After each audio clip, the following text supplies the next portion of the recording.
అందరికీ నమస్తే. ఈరోజు ముచ్చటేందంటే, మీకు చెరువులో పెరిగే సిబ్బులనేది మీకు చూపెట్టబడుతుందన్నమాట.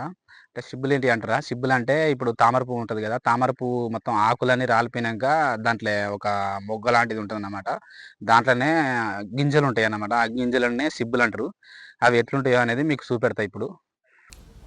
చిన్నప్పుడు మేము ఈ షిబ్బుల్ని ఉడకబెట్టుకొని తినేది. అయితే ఇంకో విషయం ఏందంటే, ఈ షిబ్బులు తేవడానికి మేము చాలా కష్టపడేదన్నమాట. ఎందుకంటే, ఈ దంటు అంతా కోసుకుపోయేది. అంతా కాళ్ళంతా చీరుకపోయి రక్తాలంతా వచ్చేది. అయినా గూడా మేము ఈ షిబ్బుల కోసం చాలా తిప్పలు పడేది.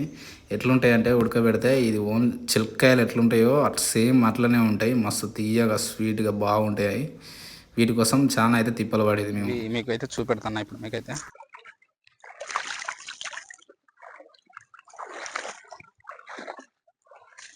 ఇగో వీటినే సిబ్బులంటారన్నమాట. ఈ సిబ్బులనేది ఇట్లా తీసుకుంటారు. ఇట్లా తీసుకొని ఇది సిబ్బి గింజ. ఇది గింజే. ఇది మన శనక్కాయ లెక్కనే ఉంటది. తింటే మాత్రం మస్తు టేస్ట్‌గుంటది. మస్తు అనిపిత్తంటదన్నమాట. ఇవి ఉడకబెట్టుకొని కూడా తింటరు.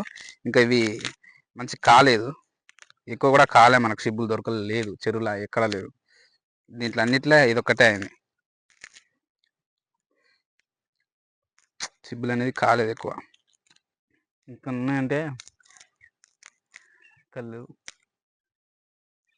నేను మొత్తం చెరువులో ఇంకా సిబ్బులు బాగా పెరిగినంక మొత్తం ఒక వీడియో తీసి మీకు మీ ముందుకొచ్చి చూపెడతా. ఓకే.